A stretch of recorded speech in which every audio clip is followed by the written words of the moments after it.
우리는 하나님의 백성입니다. 하나님의 백성은 하나님을 예배하는 사람입니다. 하나님을 예배하는 사람은 교회에 나와서 예배합니다.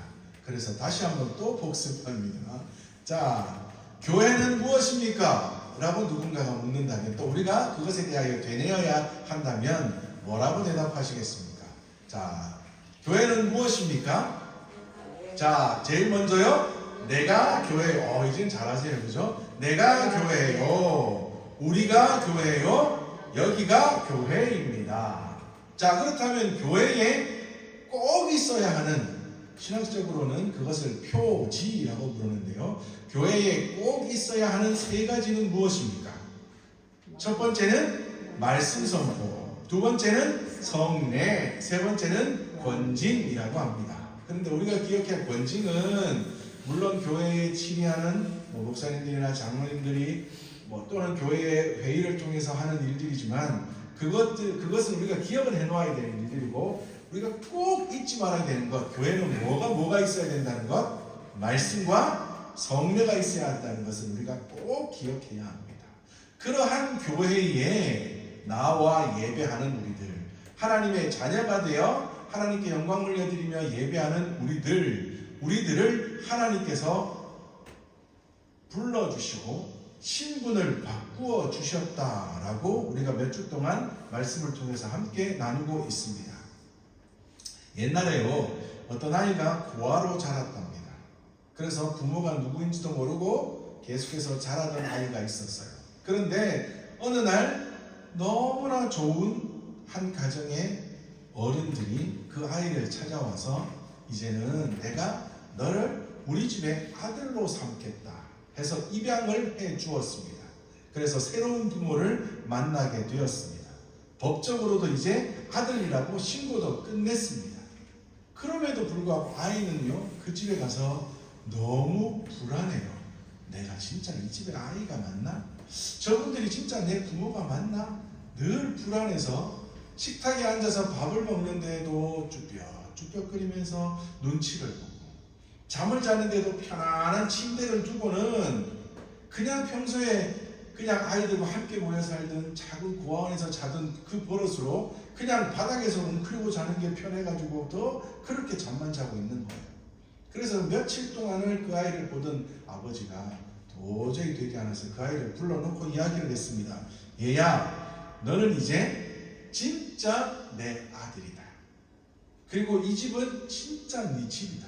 저 침대는 너의 침대다. 이 식탁은 우리 가족과 함께 밥을 먹는 식탁이다. 이 집은 이제 너의 집이고 우리는 너의 부모님이다. 진짜야. 법적으로도 다 끝이 나서 진짜 너는 우리의 아들이야 라고 몇 번을 되뇌어 주었답니다.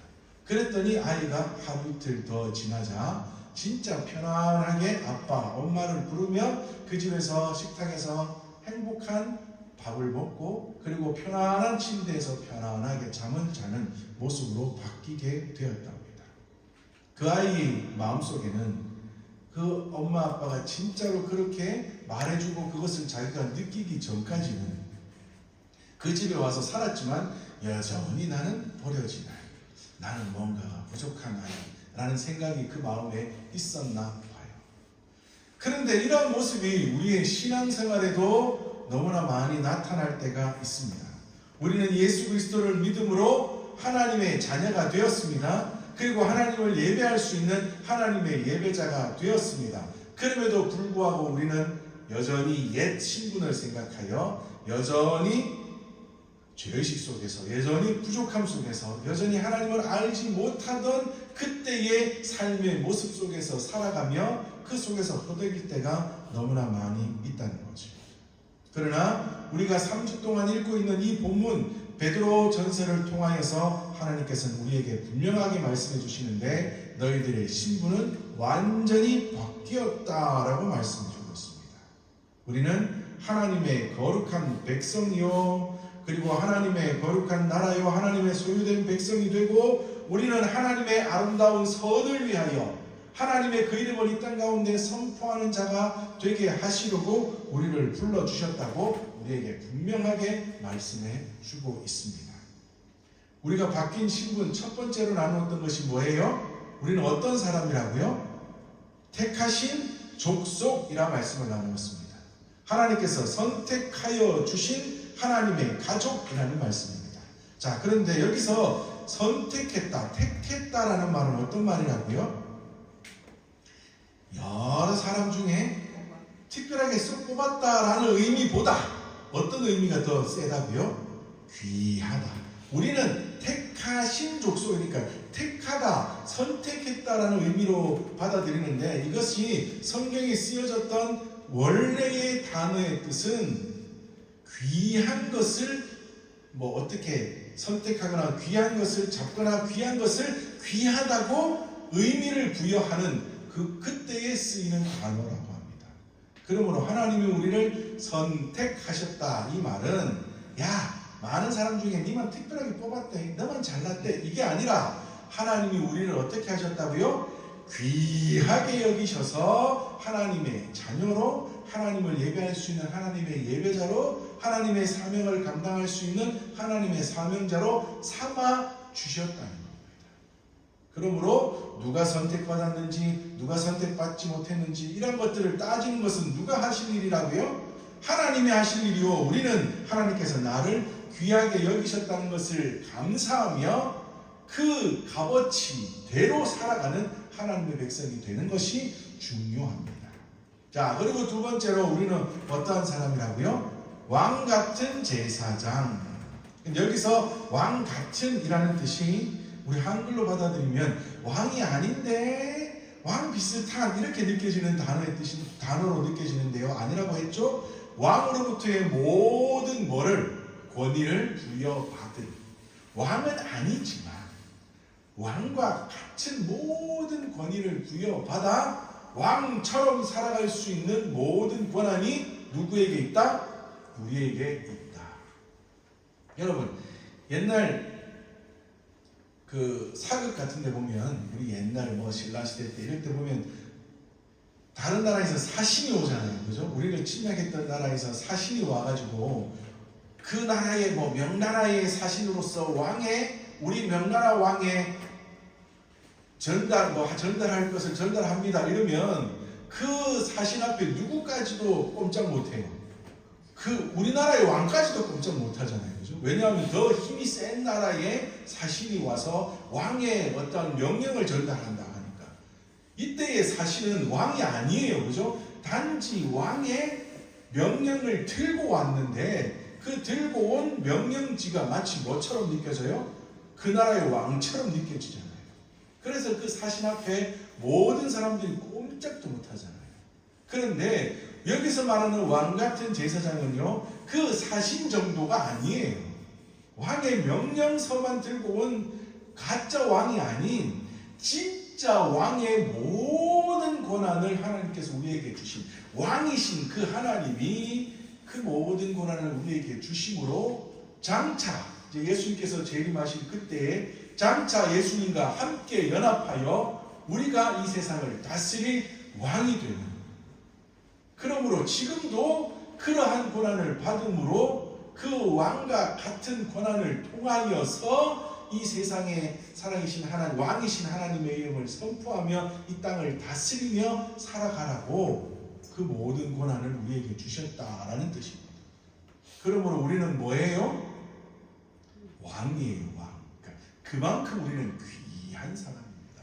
왕이신 하나님의 그 모든 사명을 잘 감당해야 하는, 그 감당하게 하시기 위하여 왕의 모든 권한을 우리에게 주신, 그 모든 권한을 받은 정말 왕과 같은 너무나 귀한 존재가 우리들이라는 말입니다.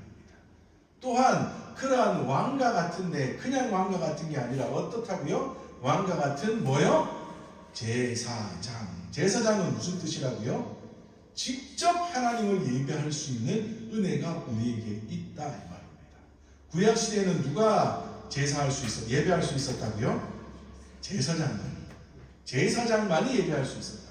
단지 예배를 드리고 싶었던 백성들은 뭐밖에 할 수 없었어요.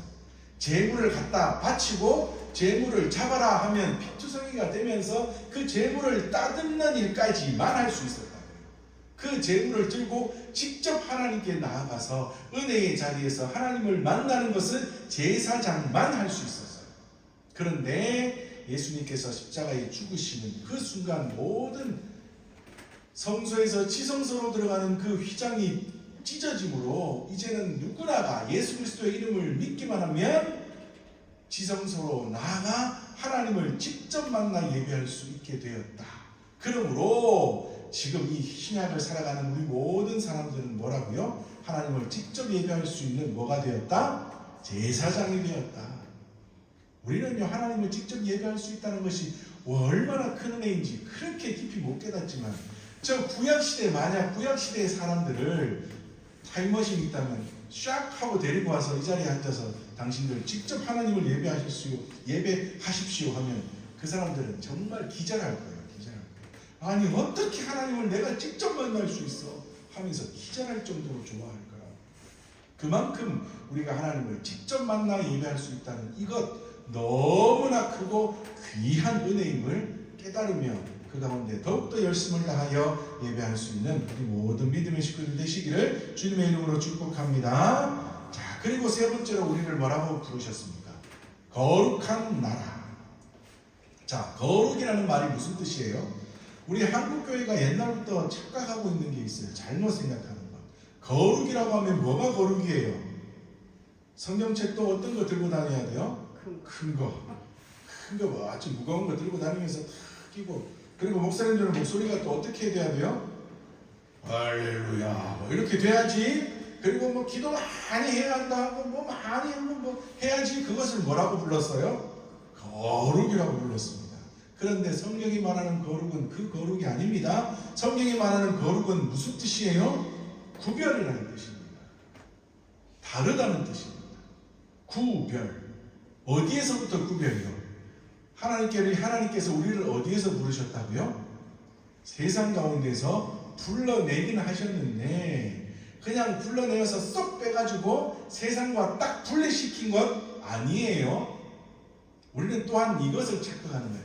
하나님께서 우리를 부르셨다 하는 것이 세상으로부터 밖으로 꺼내어서 야 너희들 더 이상 세상 가운데서 살지 마. 저 나쁜 세상 사람들하고는 어울리지 마. 라고 분리시켜 주셨다고 생각해요. 아니에요. 세상 가운데 살지만 그 가운데 있는데 그 가운데 사람들과는 뭐한 구별된 뭔가는 다른 그 사람들이 이렇게 갔는데 그것은 나쁜 길인데 그 길을 가지 않고 하나님이 기뻐하시는 길로 가고 이것은 나쁜 행동인데 그것을 하지 않고 옳게 살아가고 이렇게 그 속에서 함께 살아가지만 무언가는 다른 구별된 다른 삶을 살아가도록 만들어주신 게 뭐예요? 거룩이에요. 우리를 그렇게 불러주셨다. 그러한 뭐로 불러주셨어요? 거룩한 나라. 여기서 말하는 나라는 뭐예요?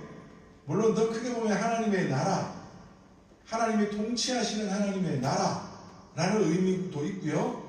또 좀 더 작게 본다면 그러한 부르심을 받은 백성 너희들, 다시 말하면 뭐예요? 내하인 교회, 우리인 교회, 그것을 말하는 거예요. 구별된. 너희들은 이렇게 구별되게 하나님께서 부르셨다라고 말씀하고 있습니다. 왕과 같은 제사장들은 특별히 세상 가운데서 구별된 자로 살아야 합니다.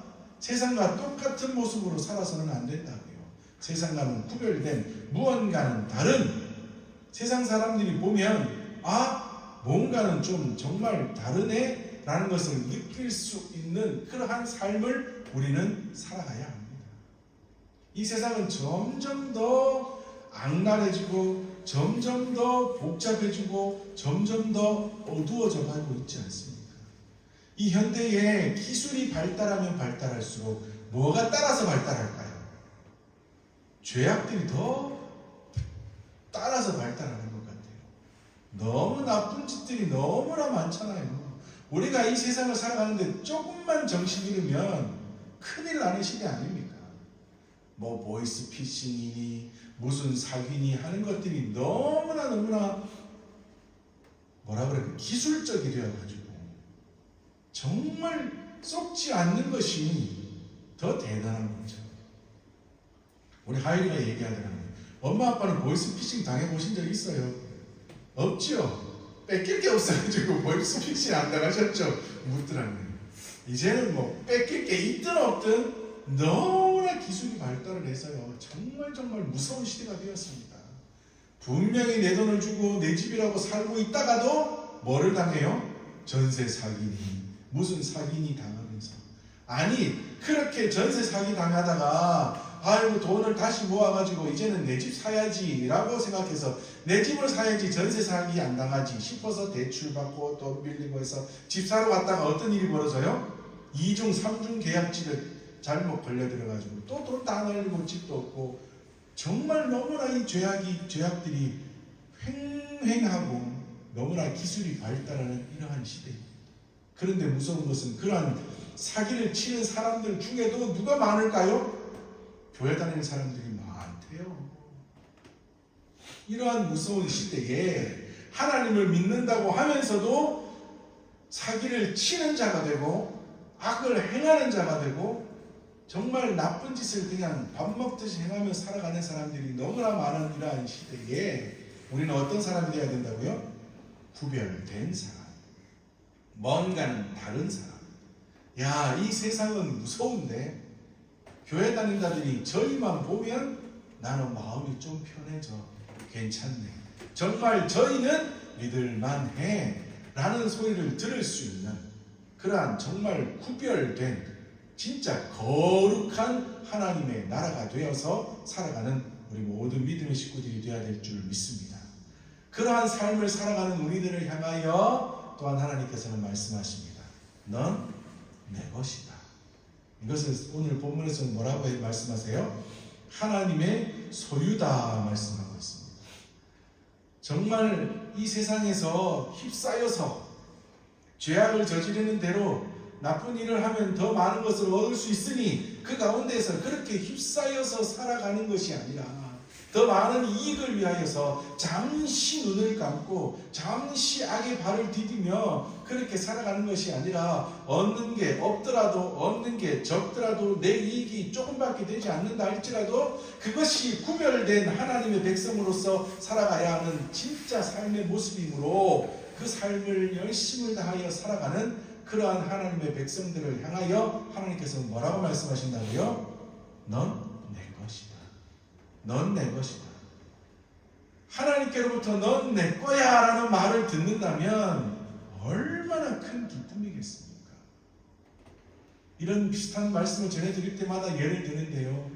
나라의 대통령이나 또는 중요한 일을 하는 사람이 그 일을 하다가 이 자리에는 당신이 있었으면 좋겠습니다 하고 중요한 직책에 우리를 불러간다면 우리의 기분이 어떻겠어요? 기절초풍 안 하겠습니다. 이야 내가 이러한 중요한 일에 쓰임을 받는다니 하면 좋아서 막 난리가 날 거예요. 그런데 하나님께서 그와는 비교도 되지 않는 너무나 귀한 구별된 하나님의 백성으로 하나님의 일을 전하는 그 귀한 자리에 우리를 그렇게 살아라고 말씀하시며 힘들지만 어렵지만 묵묵히 그 길을 걸어가고 있는 우리를 향하여서 하나님께서 뭐라고 말씀하신다고요? 넌 내 거야. 너무나 귀해. 정말 너만 보면 기뻐. 스바냐 3장 17절 말씀으로 뭐라고요? 난 네 때문에 좋아 죽겠어 라고 말씀하신다면 그 은혜가 우리의 것이라면 정말 너무나 기쁘고 감사한 삶을 계속하여 살아갈 수 있지 않겠습니까? 자, 그런데 그렇게 특별한 소유된 우리들이 그렇게 살아가게, 자, 지금까지 말씀드린 것처럼 택하신 족속이 되게 하시고 거룩한 나라가 되게 하시고 하나님께서 우리에게 하나님의 소유가 되게 하시고 이러한 모든 은혜들을 베풀어 주신 이유가 뭔지 아십니까? 그렇게 살아가게 하시는 이유가 무엇인지 아십니까? 바로 마지막으로 본문 하반절 말씀에 너희를 어두운 데서 불러내어 그의 기이한 빛에 들어가게 하신 이의 아름다운 덕을 선포하게 하려 하시니라. 우리의 모든 삶을 통하여 뭐 하게 하신다고요? 하나님의 선하신 뜻이 무엇인지, 하나님께서 우리를 구원하시고 우리를 이렇게 살아가게 하시는 이유가 무엇인지를 우리를 통하여 뭐 하게 하신다고요? 알게, 선포하게 하시려고 이 모든 은혜를 우리에게 베풀어 주셨다. 이것이 우리의 삶에 있어서 하나님께서 우리에게 주신 사명입니다. 이것이 우리가 살아가는 삶의 이유입니다. 그렇다고 해서 그렇게 어려운 것 아닙니다. 우리는 교회들이 또는 때때로 너무나 뭐라 그럴까요?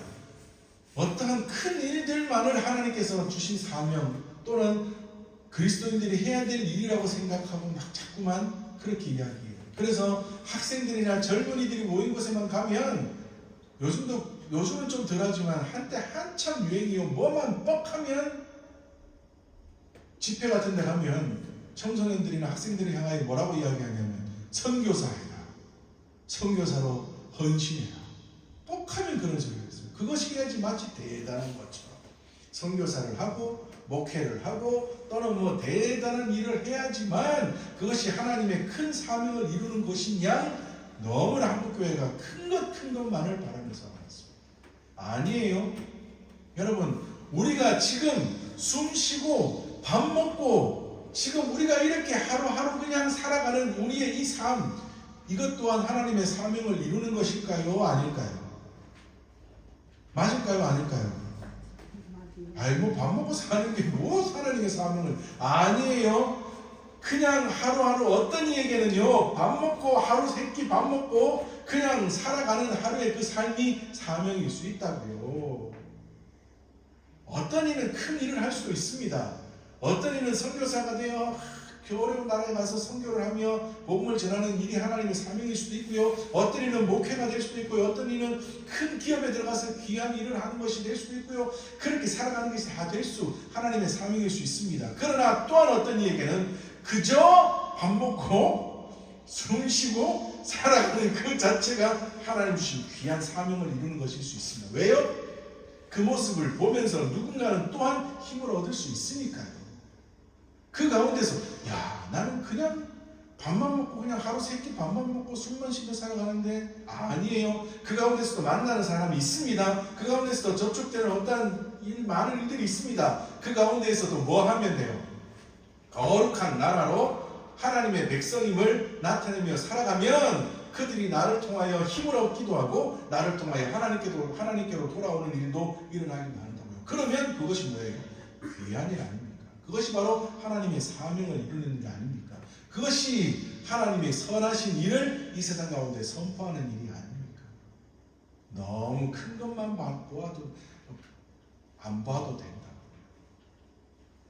그렇게 크고 작기만을 따진다면 우리 교회는 아무것도 아닐 수도 있잖아요. 그러나 아닙니다. 하나님께서 세우신 이 땅의 모든 교회는 하나님이 세우신 귀한 교회이며 하나님의 사명을 이루며 나아가는 아름다운 교회들이라고요. 10,000명이 모이든 1명이 모이든 2명이 모이든 모든 곳은 하나님의 사명을 이루는 아름다운 교회들이라고요. 어떠한 삶을 살아가든 우리의 삶은 하나님의 사명을 이루는 아름다운 삶, 귀한 삶, 거룩한 백성으로 살아가는 귀한 삶이라고요. 이러한 놀라운 신분을, 이러한 놀라운 은혜를 하나님께서 우리에게 베풀어 주셨습니다. 우리가 받은 이 신분들은 잠시 우리에게 있다가 떠나가는 것 아니에요. 배우들은 어떠한 역할을 한다고 합니다. 그 역할은 촬영이 끝나면 내게서 없어지는 거예요. 그러나 우리는 그것도 아니에요. 우리는 하나님께로 받은 이 신분의 변화는 이제는 영원토록 누릴 수 있는 놀라운 은혜의 신분입니다. 그러므로 우리는 이제는 다시 뭐 하면 안 돼요?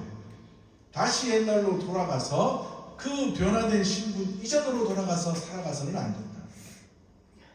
하나님께서 우리에게 베풀어 주신 이 놀라운 은혜 다시 한번 기억하면서 그 신분의 변화 가운데 더욱더 하나님 앞에 영광 올려드리며 우리 신분의 변화를 통하여 더욱더 하나님의 이름을 이 땅 가운데 선포하며 살아갈 수 있는, 그래야 우리의 그 삶을 통하여 하나님께서 영광 받으실 수 있는, 그리하여 하나님께로부터 놀라운 칭찬을 받으며 살아갈 수 있는 저와 우리 모든 믿음의 식구들 되시기를 주님의 이름으로 축복합니다. 아멘.